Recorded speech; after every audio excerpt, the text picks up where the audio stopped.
a terra para que eu pudesse te ver.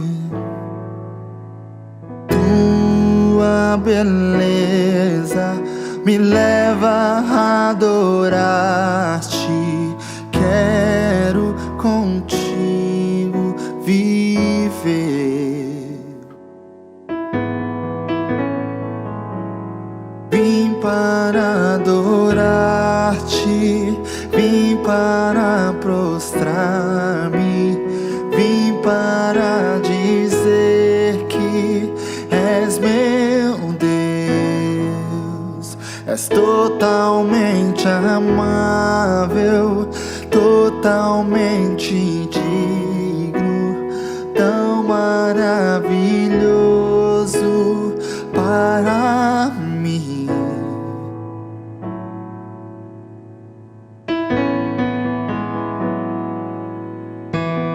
Eterno Rei, exaltado nas alturas, glorioso nos céus. Humilde vieste a terra que criaste, por amor o pobre se fez. Eu vim, Senhor, eu vim para adorar-te, vim para prostrar-me, vim para dizer que és meu Rei. És totalmente amável, totalmente digno, tão maravilhoso para mim.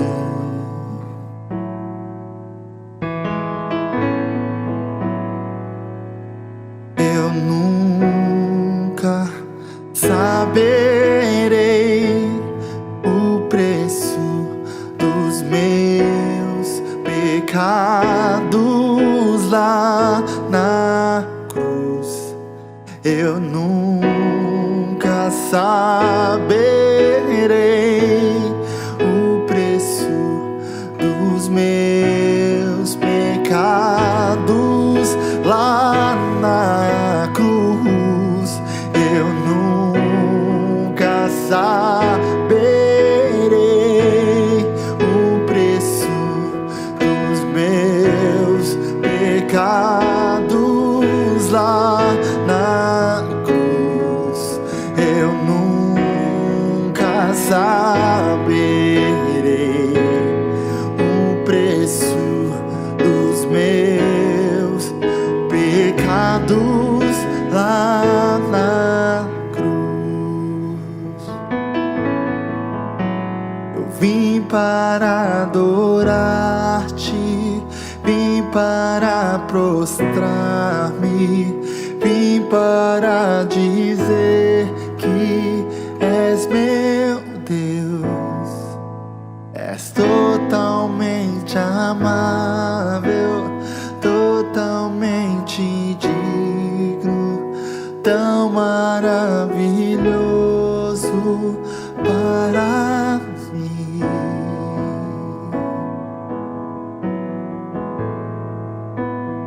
Para mim.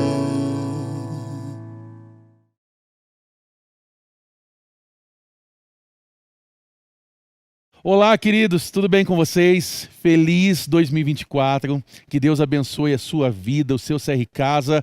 Líderes, parabéns por continuarem mais um ano servindo a Jesus e agora cuidando de mais pessoas. Eu tenho certeza que esse é o ano que Deus preparou para nós avançarmos. Creia, ore junto aí com cada um que está aí hoje. Eu tenho certeza que esse ano nós vamos multiplicar CR Casa, nós vamos avançar para essa cidade. Deus vai usar você e você que está aí também junto com os líderes para poder avançar. Nós tivemos nesse domingo que se passou agora, o domingo da visão. Foi aonde nós explicamos um pouco aquilo que nós cremos, como é o processo da Igreja Comunidade Restauração, o que nós cremos, o que nós pensamos. E aqui fizemos uma leitura de um texto interessante que parece que não tem nada a ver com o dia da visão, mas tem tudo a ver. Lucas capítulo 7, do versículo 36 ao 50. Eu sei, tem bastante versículo aí, se vocês quiserem dividir em pessoas aí para ler, cada um ler um pouquinho, ou se tiver alguém aí que lê muito bem. Lucas capítulo 7, do versículo 36 ao 50. Vamos ler isso em grupo.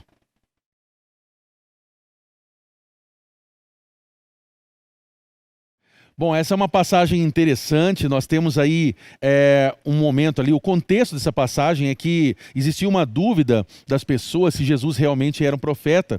E então, uma das coisas que eles pensavam ali é que se Jesus estivesse andando junto aos fariseus, aqueles que eram inteligentes, aqueles que eram eloquentes, estudiosos, né? Os fariseus eram essas pessoas, aqueles que usavam uma boa roupa, e então, eles sendo conhecedores da lei, se Jesus estivesse com eles, então, muito provavelmente, Jesus seria um profeta. E Simão, agora esse fariseu, convida Jesus para participar de um jantar. Só que, na verdade, esse jantar não é como o jantar dos dias atuais, onde nós nos reunimos com amigos, comemos uma boa comida, damos risada e falamos de todos os assuntos.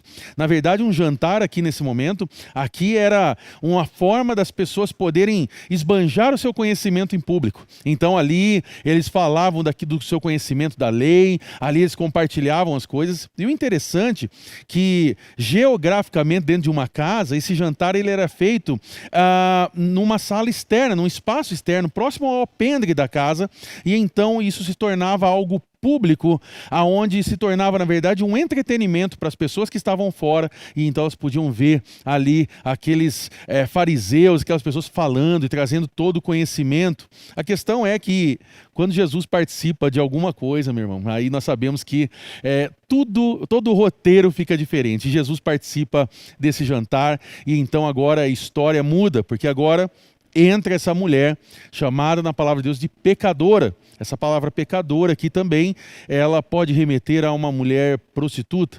E então essa mulher entra agora e ela tem um encontro com Jesus, e ali começa um grande caos dentro dos fariseus, porque agora eles ficam assustados. O que está acontecendo? Por que Jesus tocou nela? Por que ele deixou ela tocar em Jesus? E então, pensa agora um pouquinho comigo, como foi difícil para essa mulher chegar até lá? Como foi difícil, com toda certeza para ela, ela não tinha um desejo de ser uma mulher chamada de pecadora, não era o desejo dela de infância um dia ser chamada de pecadora, né? Nós falamos sobre várias possibilidades que ela poderia ter, nós não conhecemos a história dela a fundo, mas sabemos que talvez, dentro de uma possibilidade, ela poderia ter um pai ausente, ela poderia ser a irmã mais velha que cuidava dos seus irmãos, talvez ela perdeu os pais na sua adolescência, ou até mesmo ela pode ter sido abusada, e isso gerou uma desestabilização emocional. Enfim, várias crises podem ter surgido aqui. O fato é que, muitas vezes, eu e você, nós já nos sentimos assim, machucados e feridos emocionalmente.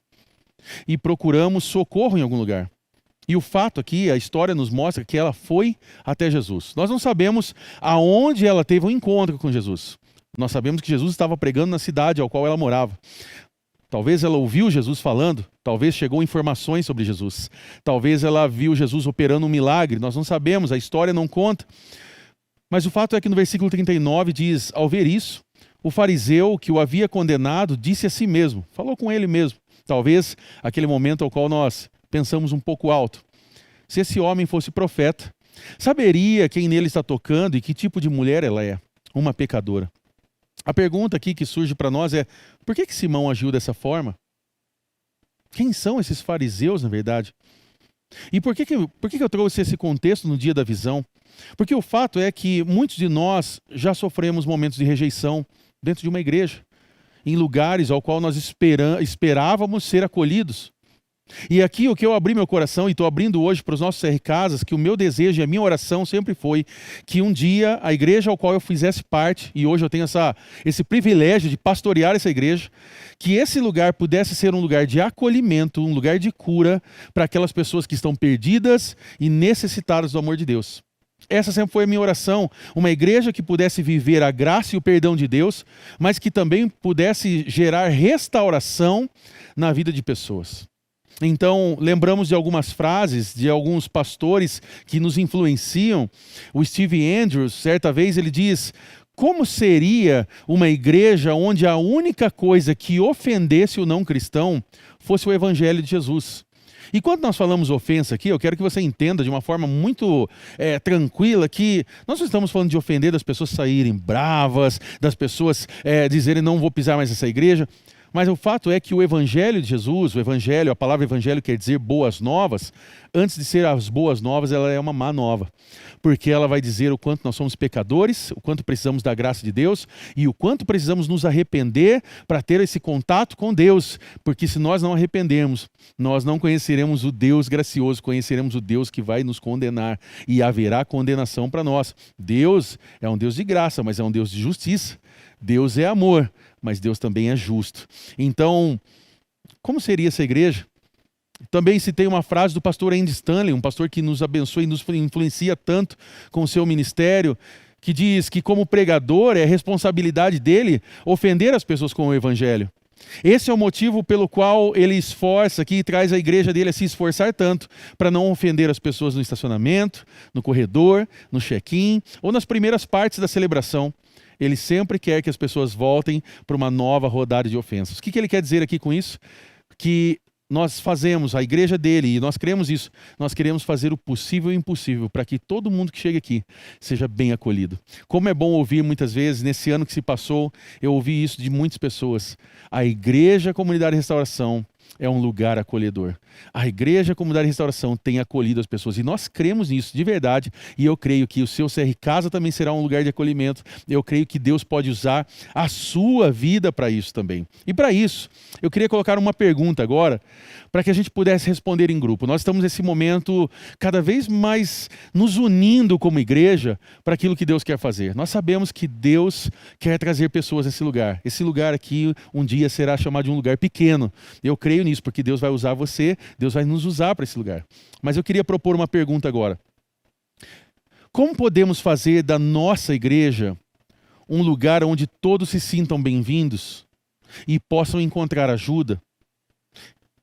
Inspirados na história dessa mulher que se aproximou de Jesus. Eu convido você a responder isso agora em grupo. Fique à vontade, fale de você. Como você pode fazer parte disso, como você pode ajudar nesse momento como igreja a nós experimentarmos e vivermos isso. Responda isso agora.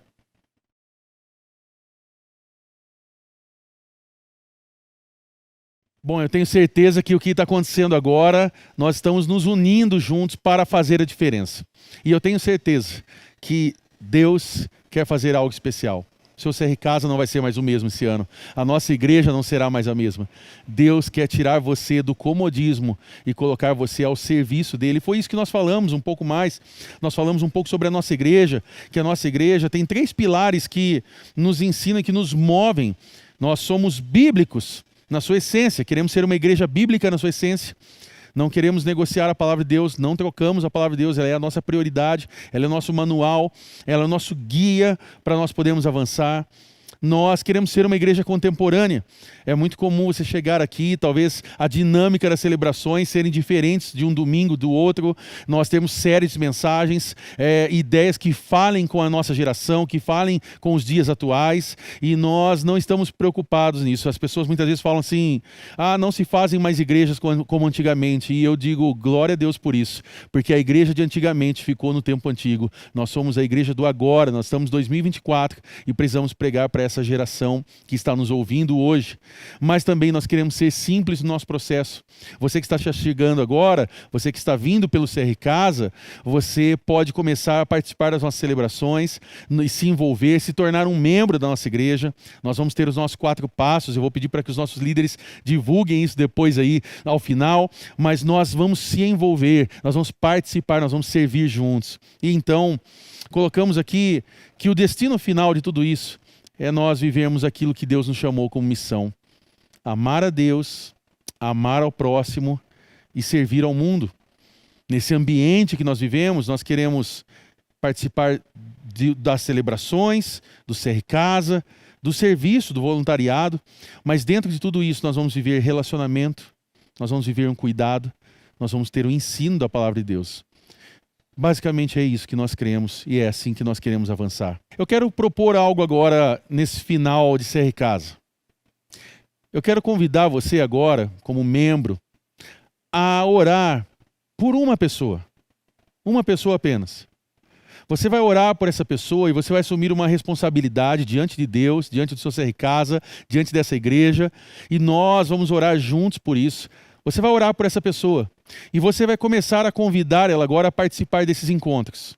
Semanalmente, do CR Casa, a compartilhar um pouco mais do evangelho com ela.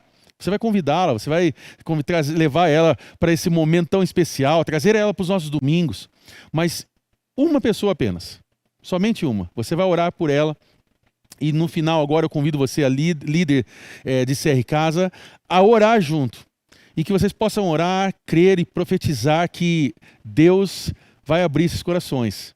Deus vai tocar nesses corações. Vidas serão transformadas e eu quero crer em nome de Jesus que o seu CR Casa vai batizar pessoas. Então nós vamos fazer isso agora. Você vai poder fazer isso em grupo. Eu passo a palavra aos nossos líderes e que vocês possam ter esse tempo de oração. Uma pessoa para Jesus. E eu creio que até o final do ano nós vamos ter duplicado o nosso tamanho, triplicado os nossos CR Casas. Nossa igreja vai estar cheia para a glória dele. Você crê comigo nisso? Vamos avançar então. Que Deus abençoe você. Um grande abraço e até mais.